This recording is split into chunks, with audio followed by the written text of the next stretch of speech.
Okay, what the Eagles just did is quite literally terrifying the rest of the NFL, with owners only hoping and praying they can stop what's coming. So, in this video, I'll get into what the Birds have on the horizon and why this Super Bowl is a nightmare for the rest of the league. Also, Joe Burrow admitted he wishes the Bengals could be like Philly, but as we know, there's only one Howie Roseman. However, he's got his work cut out for him when it comes to upcoming moves and contracts to get done, and several of the players are letting everyone know their thoughts. So, let's talk about that and who is and isn't close to getting an extension done. But first, let's run it.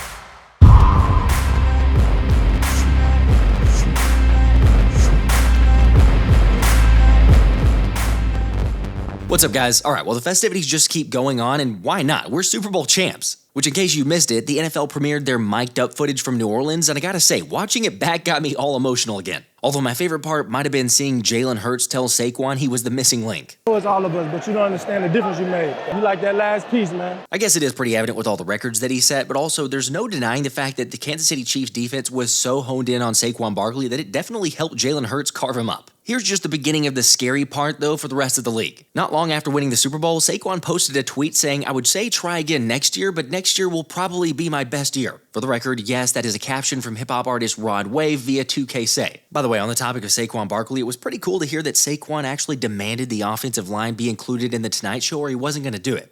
Speaking to 26's character and making sure those guys were getting the recognition they deserve because there ain't no stopping this unit together. But that's still exactly how the entire team feels, and I'll get into why the rest of the league has no clue what's coming. First, though, I'm keeping up the Super Bowl giveaways all week because why not? I just need you to hit the like button, make sure you're subscribed to the channel, and then go down to the comments section and let me know what your favorite part was from the mic'd up footage. Now, I know there's so many different options to choose from that might be impossible.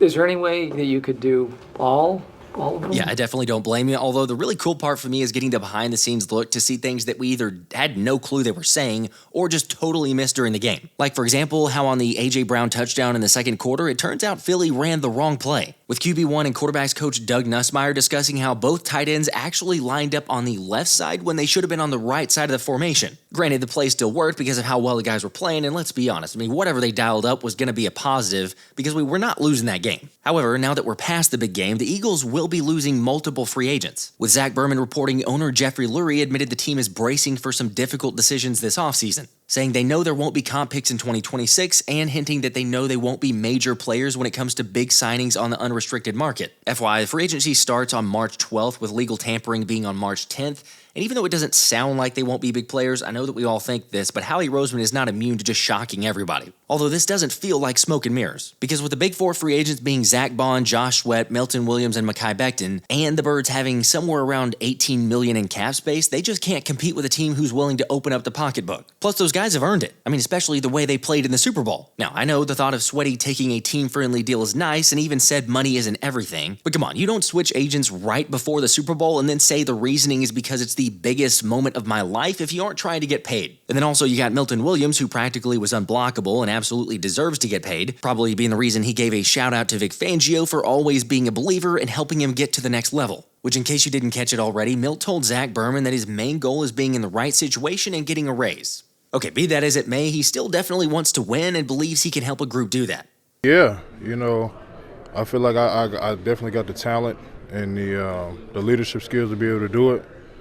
And, we just got to, wherever I end up, if it's here or wherever, just get guys to buy in to, their togetherness and not being selfish and not, hating on one another and fighting over who get the stats or the sacks or whatever, really just being together. And like you saw in the Super Bowl, everybody was out there making plays. So when we all together, everybody playing free, fast, and we just want to win. But I'm not going to lie, I want it. I think you want it. Everybody would love to have these guys back, especially when you consider these are guys that were drafted and paid serious dividends. It's just unfortunately you can't keep everyone, and the fact that Moro Ojomo has played so well is also another motivating factor. Like, how insane is it to have your 7th round draft pick pan out the way Big Mo has? By the way, for those curious about what kind of compensation the Eagles would get back for a Milton Williams and Josh Sweat at least losing them, it looks like the projections are saying somewhere around a 3rd round and a 4th round pick for 2026, meaning that would potentially give Howie up to 7 picks inside the top 120 next year, something the rest of the league won't feel good about.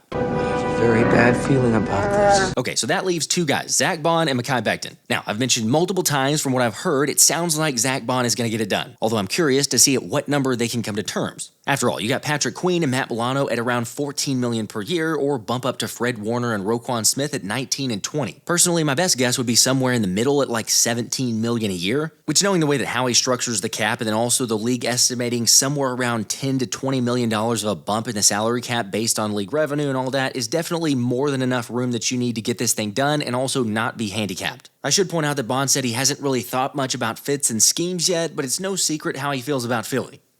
Yeah, I'm curious. I don't know what it's going to look like, honestly. My goal every time is to play the best football I can, and hopefully it's here. I love this place, and I really appreciate what they've done for my career and my family and just everything. So got a lot of options to weigh and a lot of different stuff to think about. Again, I will just say I'm extremely confident that Baun gets done. The issue really becomes what to do with Mekhi Becton, because he can also still be signed, but you start getting into implications down the road depending on how they view him. Of course, I mentioned this on a previous live stream, but if there's one guy who's going to take a team-friendly deal, it's the Mountain. With him saying Philly is the one place that believed in me, plus we've seen just how much it meant to him with all the emotions and everything else after the past couple months. Heck, the entire O-line group is sticking up for him too, with Jordan Mailata telling Howie to please bring him back.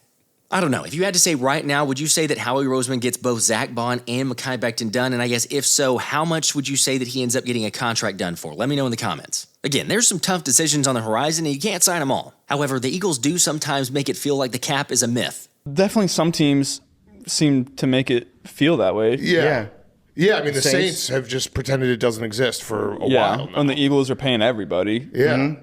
Yeah. So that seems like the way, whatever they're doing. All right, I think it's pretty legit and also kind of hilarious to have a guy like Joe Burrow saying that Philly does that, but again, everyone sees it. Granted, Burrow clearly has an agenda because he's trying to pressure Cincy to pay up in order to keep guys like Jamar Chase and T. Higgins with him in the long term, and I don't blame him. It's just the Bengals aren't generally a kick-the-can-down-the-road type of franchise. And honestly, that's just what makes Jeffrey Lurie and the Eagles the best franchise in football, because Lurie's willingness to pay signing bonuses and cash up front while playing the long game and betting on the team has been a game changer. But better than Burrow wanting to be like the Eagles, my favorite part is Dallas realizing they're not where they need to be. Certainly. You look at the blueprints, everybody does it different. Kansas City's doing a great job bringing young guys along and, you know, those type of things. And like a team like Philadelphia, you certainly look at the way they're doing it, where they went out and, did some things with some veteran players. You have to take a look at that. Who has a more passionate fan base, the Eagles or the Cowboys? I can answer that. Eagles. Eagles? They're crazy. Our Cowboys, our fans are deep, but they not. I don't want to say nothing crazy, but the Eagles got it. Okay, I know you're probably about to bring this up, but the ironic part to that is that Dak Prescott is still choosing to live in the world of delusion. I feel like we compete with the Eagles and beat them for the most part when we played them. I don't want to say check the record when they're the guys holding the trophy right now. So credit to them. They've earned it and they deserved it by all means, but yeah, very close, especially even watch the NFC game, the NFC Championship, and those two teams that we battle against each and every year, a couple of times, and as I said, feel confident about we've gotten the better part each and every time. To see it in such a dominating fashion, credit to them. It's our turn and it's on us.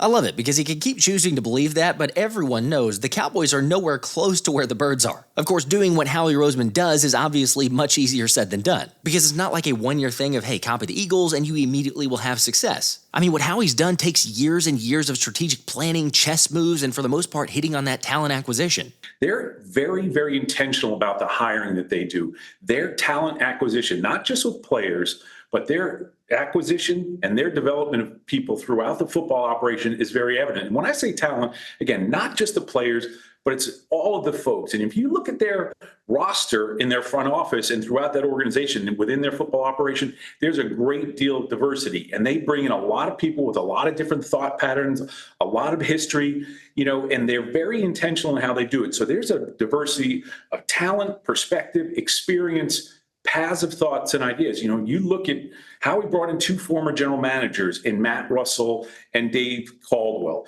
They're guys who are smart. Howie's not afraid of having smart football people around him. Adam Berry, who's the twin brother of Andrew Berry, he's on this staff with him. Amina Solomon, who's a former recipient of our football coaching and scout grant, she's on their roster. Autumn Lockwood works with their strength and conditioning department. And you go back, and the other person that Howie brought in, John Ferrari, who's little known, but worked at the league for 10 years, and he was a big part also of the Bill Walsh NFL Minority Coaching Fellowship. So they bring in people, they train folks, and they get a lot of thoughts, a lot of ideas, and they're a very, very talented and smart organization. You know, that's incredibly important to note because the players certainly make it happen, but without this front office in Philly, this would be impossible. Now, according to Front Office Sports, they claim a bill is coming soon and wonder if the Birds won't be in a bind in a couple years. Except this is the same thing people were saying 2 years ago after the Eagles lost in the Super Bowl. Ain't no coming back from this. You know, seeing that tweet out there does make me wonder the same thing that Howie's former right-hand man Jake Rosenberg put out there, basically saying the NFL owners, or this is suspect. Seems like maybe NFL owners are putting that out there to endorse it and saying, we like our ceiling salary cap, we don't like people that go outliers, things like that. And honestly, they don't really want to win as much. I do real well managing. I know that bank account's full, that doesn't mean you got money. It just means you hadn't paid your bills due 60 days from now. So you got to look around the corner, you got to be good at it, and you got to live with the time that you're looking around the corner. Okay? And so that's what you see here. No apologies. Imagine that. Imagine actually believing that. Like, I guarantee you, owners see what Philly does and only wish they had the foresight and fortitude to make moves like they do. Yet again, as a member of a Super Bowl winning squad and cap guru, Rosenberg said it best. If a club won't spend cash over cap and isn't proactive to sign good players earlier than later and isn't willing to be creative and structured to create cap space, and its draft results aren't freakishly good, the odds of competing for a championship is very limited. That is exactly what it comes down to. Because Joe Burrow wasn't wrong in his assessment that it seems like the Eagles are able to pay everyone. Heck, they currently rank number 1 in terms of the most amount of money paid to offensive players. However, they're just number 17 on defense this season and actually project to have that number fall to 25 next season. Like, think about that for a second. The number 1 defense in the NFL, but the number 25 highest paid. That is literally unfair. Of course, the only reason that's possible is because of Howie Roseman's uncanny ability to hit on draft picks in recent years. Seriously, if you take a look at the past 4 Eagles drafts and look at the top 3 picks out of those drafts each year, Howie's batting almost 1,000. For instance, 2021, DeVonta Smith, Landon Dickerson, and Milton Williams. 2022, Jordan Davis, Cam Jurgens, and Nakobe Dean. 2023, Jalen Carter, Nolan Smith, and Tyler Steen. And 2024, Quinyon Mitchell, Cooper DeJean, and Jalix Hunt. What, like maybe you say Tyler Steen is an unsure, but that's also kind of because he's had guys in front of him and hasn't been able to prove himself. For real, that is 11 for 11. Yet as great as that is, that's not even the scariest part because the Eagles got a bunch of psychos on the squad. With A.J. Brown taking to Instagram after 2 days to say he's glad to be a champion, but the thrill for him is the pursuit and dominating the competition. So needless to say, he's getting back at the early mornings, late nights, and all those sacrifices. Now, for some reason, A.J. got a few hateful comments there, but I gotta believe those are just the trolls from other teams that are terrified for what that means for their team's Super Bowl chances. Why so serious? I mean, are you kidding me? Philly just won the Super Bowl a couple days ago, and this dude's already back on the grind to win another one. And better yet, so is DeVonta Smith, who followed up with his own post saying, "We back at it tomorrow." And heck, you knew QB1's always staying motivated. You work 364 days of the year just for one moment. We'll have our moments allocated to enjoy everything we've been able to accomplish, but also understanding that we're behind in terms of what's to come. And it's been a great ride this year. It's like the joy of winning it still had no comparison to the pain of losing it. And so those things are still going to continue to motivate me and drive me internally. My mentality transforming. It was just a transformation for me. And you have formative experiences that form who you are, and it's all been based off the same foundation of who I am. But, for so long I put tons of effort into improving, trying to be the best that I can be. But going through everything that I've gone through, you learn the value of winning, and it's like winning is beating the opponent, improving is beating yourself, and I think both are required to be great and be remembered in history. But just think there was more of a, I just say the desire to win just burned like it never burned before. Okay, serious question. Does anyone feel like this Super Bowl win was the best thing for this team? Yes, I know, like the best in terms of winning. Cool, we got a Super Bowl championship. That's great. but I'm talking about what this means for this team as a dynasty and moving forward. Because think about it, you have a group of guys that just accomplished the ultimate goal, and a couple days after, they are going all at it to get another one. It only made them hungrier and scarier for the rest of the league. Again, obviously, yes, we're going to celebrate this one and enjoy it as fans, but just know that the team isn't lacking any motivation for next season. Although for whatever reason, Lions receiver Amon-Ra St. Brown said in a recent podcast that he wants to take on Philly in the opener, stating that you would see what would have happened in the NFC Championship game with a healthy defense. And granted, still a long way to go, but he'll probably end up regretting that one. Do you secretly like that extra motivation when people are doubting you for extra fuel? There's no secret. I know that's forever away, but I can almost guarantee you someone is going to bookmark this, they're going to save the picture, they're going to remind, and as soon as they play Detroit, whenever that is, if it's the opener, later in the season, someone will have that and go, there you go, there's your bulletin board material. They just never learned. It was every single game this season, and you prove people wrong. By the way, I did want to correct something I said in my last video, because Kellen will actually be in Philly for the parade, saying in his introductory press conference with the Saints that he appreciated everything the Eagles gave him and will be attending the event. Now, while we're here on the topic of OC, everyone's weighed in recently, it feels like, but it was nice to at least get Jalen's thoughts on Kevin Patullo in that position, with reports suggesting that's a near lock. Kevin Patullo has never been he'd have a different role. So it's hard to compare, that role to this role, because his job is going to demand something totally different of him. And I have a lot of confidence in him and what he's shown. However, I know, over the years, I've learned that's out of my jurisdiction. And so kind of just taking things as they come and trying to go out there and be the best I can be and just learn and evolve. I mentioned this a lot recently, but even if it's Patullo, I'm not concerned at all. Jalen has taken that next step, and we're going to be perfectly fine. Still, first things first, we got the parade, and then the combine is the next big event on the schedule, so I'm going to start getting into prospects, positions, and everything else. So do me a favor, go ahead and let me know which prospects you want me to take a look at or what positions. Let me know in the comments. I'll start taking a look at those and definitely keep an eye out for future videos. Until next time, this has been the Philly Special.